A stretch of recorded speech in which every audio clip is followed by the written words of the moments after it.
ഞങ്ങൾക്കെല്ലാം നല്ല ഹൃദയബന്ധമുണ്ടായിരുന്ന ഒരുപാട് മുതിർന്ന പത്രപ്രവർത്തകരെ ഈ സമ്മേളനത്തിൽ വെച്ചാണ് കാണുന്നത്. അവരെ കാണാനും അവരോടുള്ള പരിചയം പുതുക്കാനും ബന്ധങ്ങൾ പുതുക്കാനുമുള്ള ഒരു അവസരം കൂടിയാണ് ഞങ്ങളെ പോലുള്ള പൊതുപ്രവർത്തകർക്ക് ഈ സമ്മേളനം എന്ന് പ്രത്യേകം പരാമർശിക്കാൻ ഞാൻ ആഗ്രഹിക്കുന്നു.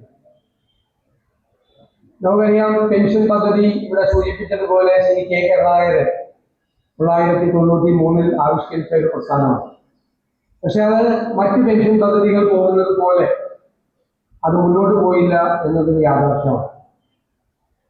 ഈ ഗവൺമെന്റ് ആദ്യം ചെയ്യാൻ പോകുന്നത് പെൻഷൻ കമ്മിറ്റി പുനഃസംഘടിപ്പിക്കും.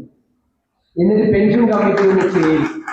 പെൻഷൻ കമ്മിറ്റി ചേരാറില്ല, വർഷങ്ങളായി പെൻഷൻ കമ്മിറ്റി ചേർന്നു. അപ്പൊ ഉടൻ തന്നെ പെൻഷൻ കമ്മിറ്റി പുനഃസംഘടിപ്പിച്ച് പെൻഷൻ കമ്മിറ്റി ചേർന്ന് വേണ്ട നടപടികൾ ആദ്യമായി സ്വീകരിക്കും. ഉറപ്പായി പെൻഷൻ വർദ്ധിപ്പിക്കണം എന്ന കാര്യത്തിൽ യാതൊരു സംശയമില്ല. അത് ഉചിതമായ തീരുമാനം എത്രയും പെട്ടെന്ന് ആ കമ്മിറ്റിയുടെ ശുപാർശ കൂടി കണക്കിലെടുത്തുകൊണ്ട് അത് സ്വീകരിക്കാനുള്ള നടപടികൾ ചെയ്യും. രണ്ടാമത്തെ കാര്യം, ചികിത്സാ സഹായവുമായി ബന്ധപ്പെട്ട വളരെ തുച്ഛമായ പെൻഷൻ കിട്ടുകയും ചികിത്സയ്ക്ക് പോലും സഹായം കിട്ടാതിരിക്കുകയും ചെയ്യുന്ന നിരവധിയായിട്ടുള്ള പത്രപ്രവർത്തകർ സംസ്ഥാനത്തുണ്ട്. അവരെ കൂടി ഒരു ചികിത്സാ പദ്ധതി ഉണ്ടാക്കി അവരെ കൂടി അതിന്റെ ഭാഗമാക്കി മാറ്റാനുള്ള ശ്രമം കൂടി സർക്കാരിനാണ്. ഇതാണ് പ്രധാനമായിട്ട് ചെയ്യാൻ ആദ്യമായി ഉദ്ദേശിക്കുന്നത്. നിരവധി കാര്യങ്ങൾ മറ്റൊന്നുണ്ട്. KUWAG കൂടി ഇക്കാര്യത്തിൽ ഈ സുരേഷ് എല്ലാം കൂടെ ഉണ്ട്. അവർ കൂടി ഇക്കാര്യത്തിൽ ഒരു സജീവമായ ശ്രദ്ധ ചെലുത്തി ഗവൺമെന്റിനോടൊപ്പം ഈ കാര്യങ്ങൾ ചെയ്തു തീർക്കാൻ ഉണ്ടാകണം എന്ന് ഞാൻ അഭ്യർത്ഥിക്കുന്നു. കാരണം നാളെ സുരേഷ് എടപ്പാളിനെ പോലുള്ള ഇപ്പോഴത്തെ ആക്റ്റീവായ ജേർണലിസ്റ്റുകൾക്ക് ഈ സമ്മേളനത്തിൽ വന്നിരിക്കേണ്ടവരാണ് എന്നത് കൂടി ഞാൻ വിനയപൂർവ്വം ഓർമ്മപ്പെടുത്തുകയാണ്. അവർ കൂടി നാളെ ഇതിന്റെ ഭാഗമായി മാറേണ്ട ആളുകളാണ്. എനിക്ക് നിങ്ങളെ കാണുമ്പോൾ വളരെയധികം സന്തോഷമുണ്ട്. കാരണം ഒരു കാലത്ത് ഞങ്ങളെല്ലാം ബന്ധപ്പെടുമ്പോൾ വളരെ നന്നായി ഞങ്ങളോട് ഇടപെടലുകൾ നടത്തുകയും ഞങ്ങളെല്ലാം നന്നായി വായിക്കാൻ പ്രേരിപ്പിക്കുകയും നല്ല പുസ്തകങ്ങൾ വരുമ്പോൾ ഞങ്ങളെ അറിയിക്കുകയും ഇത് വായിക്കണമെന്നൊക്കെ നിർബന്ധിക്കുകയും ചെയ്ത ഒരുപാട് മുതിർന്ന പത്രപ്രവർത്തകന്മാർ കേരളത്തിലുണ്ടായിരുന്നു. ഞാൻ നന്ദിപൂർവ്വം ഓർക്കുകയാണ്. അന്ന് പൊതുപ്രവർത്തകർക്ക്, രാഷ്ട്രീയ പ്രവർത്തകർക്ക്, മാധ്യമ പ്രവർത്തകരുമായി ഉണ്ടായ വ്യക്തിപരമായ ബന്ധം തീർച്ചയായും അത് ഇന്നില്ല എന്നത് വളരെ ദൗർഭാഗ്യകരമായ കാര്യമാണ്. വ്യക്തിപരമായ ബന്ധം പുലർത്താൻ പൊതുപ്രവർത്തകരും മടിക്കുന്നു, മാധ്യമ പ്രവർത്തകരും മടിക്കുന്നു എന്നുള്ളൊരു കാര്യമാണ്. നമ്മുടെ കേരളത്തിന്റെ മാധ്യമ പ്രവർത്തനം എങ്ങോട്ടാണ് പോകുന്നത് എന്ന് നമ്മൾ ചിന്തിക്കേണ്ട ഒരു സ്ഥലം കൂടിയാണ് കൊല്ലം. കാരണം കൊല്ലം കേരളത്തിലെ പത്രപ്രവർത്തന രംഗത്തിന് തുടക്കം കുറിച്ച ഒരു സ്ഥലം കൂടിയാണ്. CV കുഞ്ഞിരാമനെ പോലെ, KG ശങ്കരെ പോലുള്ള പ്രഗത്ഭരായ പത്രാധിപന്മാർ ആദ്യം പത്രങ്ങളും മാസികകളും എല്ലാം സ്ഥാപിച്ചു. ഈ രംഗത്തേക്ക് കടന്നു വന്ന ഒരുപാട് ആളുകൾ യഥാർത്ഥത്തിൽ കേരളത്തിലെ മാധ്യമ പ്രവർത്തനത്തിന്റെ ഈറ്റില്ലം എന്ന് വിശേഷിപ്പിക്കാൻ കഴിയാവുന്ന ഒരു സ്ഥലമാണ് കൊല്ലം. എങ്ങോട്ടാണ് മാധ്യമ പ്രവർത്തനം പോകുന്നത് എന്ന് ചർച്ച ചെയ്യപ്പെടേണ്ട സമയം അതിക്രമിച്ചിരിക്കുന്നു. കാരണം അൺഎത്തിക്കൽ ടു ദ കോർ എന്ന് വിശേഷിപ്പിക്കാൻ കഴിയുന്ന തലത്തിലേക്കാണ് പോകുന്നത്. പണ്ടൊക്കെ വളരെ രസകരമായ ഒരു കാര്യം ഉണ്ടായിരുന്നു.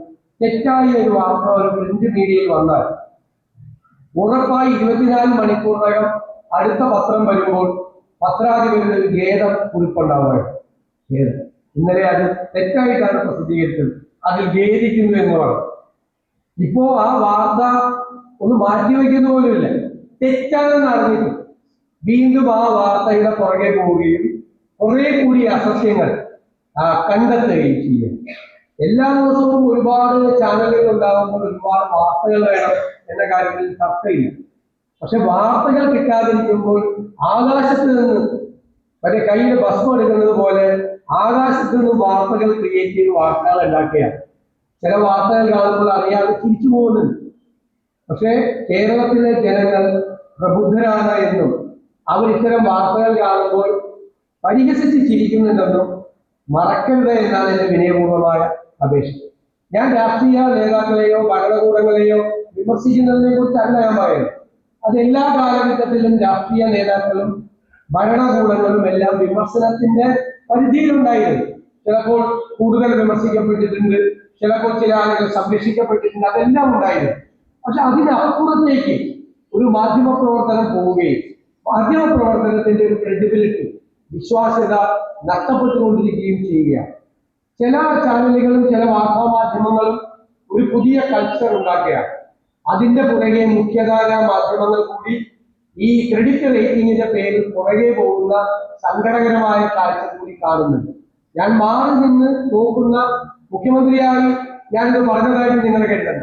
മാറി നിന്ന് നോക്കുന്ന ഒരു പൊതുപ്രവർത്തകനായതുകൊണ്ട് മാത്രം കേരളത്തിലെ ഏറ്റവും മുതിർന്ന പത്രപ്രവർത്തകരായി ഞങ്ങൾ ബഹുമാനിക്കുകയും ആദരിക്കുകയും ചെയ്യുന്നവരോട് ആ സങ്കടവും ആവേശവും പങ്കുവച്ചു എന്ന് മാത്രം നിങ്ങൾ കണക്കാക്കിയാൽ മതി. വിമർശനത്തിന്റെ തലത്തിലേക്കൊന്നും പോകുന്നില്ല. വിമർശിക്കാൻ മടിയുണ്ടായിട്ടോ വിമർശിക്കാൻ ഭയം ഉണ്ടായിട്ടോ അല്ല, അങ്ങനെയൊന്നുമില്ല, അതല്ല. പക്ഷെ ഇത് കേരളം ചർച്ച ചെയ്യപ്പെടണം. മുതിർന്ന മാധ്യമ പ്രവർത്തകർ അവർക്ക് വഴികാട്ടികളായി മാറണം എന്നുകൂടി എന്റെ അഭ്യർത്ഥനയുണ്ട്. ഞങ്ങള് ഇന്ത്യയിൽ ആദ്യമായിട്ടാണ് മുതിർന്ന പൗരന്മാർക്ക് ഒരു ഡിപ്പാർട്ട്മെന്റ്, ഒരു സംസ്ഥാനം ഉണ്ടാക്കുന്നത് കേരളത്തിലാണ്. മുതിർന്ന പൗരന്മാർ അത് നമ്മൾ അവർക്ക് വെൽഫെയർ പ്രോജക്ട് കൊടുക്കാൻ വേണ്ടി മാത്രമല്ല, കേരളത്തിൽ ഉണ്ടായിക്കൊണ്ടിരിക്കുന്ന ഡെമോഗ്രാഫിക് ചേഞ്ചസ്, ജനസംഖ്യാപരമായ മാറ്റങ്ങൾ പഠിച്ചുകൊണ്ട് മുൻകൂട്ടി തയ്യാറാക്കിയ ഒരു പദ്ധതി കൂടിയാണ്. ഈ പ്രായമായ ആളുകളിൽ ഒരു വലിയ വിഭാഗത്തെ കൺസ്ട്രക്റ്റീവാക്കി ക്രിയേറ്റീവാക്കി മാറ്റാൻ വേണ്ടിയിട്ടുള്ള ഒരു ശ്രമം കൂടിയാണ്. ഞങ്ങൾ അതിനെ സിൽവർ ഇക്കോണമി എന്ന് തന്നെയാണ് പേരിട്ട് വിളിക്കുന്നത്. അതേ സമയത്തിൽ ഏറ്റവും കൂടുതൽ പ്രായമായ രോഗാവസ്ഥ അലക്കുന്ന ആളുകൾക്ക് ഒരു പ്രൊട്ടക്ഷൻ കൊടുക്കുന്ന, ഒരു സംരക്ഷണം കൊടുക്കുന്ന ഒരവസ്ഥ കൂടി കേരളത്തിൽ ഉണ്ടാകും. ഒരുപക്ഷെ ലോകത്താദ്യമായി പ്രായമായ ആളുകൾക്ക് ഒരു ലീഗൽ ഗ്യാരണ്ടി കൊടുക്കുന്ന ഒരു നിയമനിർമ്മാണത്തെ കുറിച്ച് ഞങ്ങൾ ഗൗരവതരമായി ആലോചിച്ചുകൊണ്ടിരിക്കുകയും അതിന്റെ ചർച്ചകളിലുമാണ് എന്ന് ഞാൻ സന്തോഷപൂർവ്വം അറിയിക്കാൻ ആഗ്രഹിക്കുന്നു. ആരും തനിയെ ആവരുത് എന്ന നിർബന്ധം ഈ സർക്കാരിനുണ്ട്. മുതിർന്ന പൗരന്മാർ ആരും തനിയെ ആയി പോകരുത്, അവരൊറ്റയ്ക്കായി പോകരുത് എന്നതാണ് ഈ മുതിർന്നവരുടെ ഡിപ്പാർട്ട്മെന്റ് രൂപീകരിക്കാൻ വേണ്ടിയിട്ടുള്ള ഏറ്റവും പ്രധാനപ്പെട്ട ഒരു ചേതോവികാരം.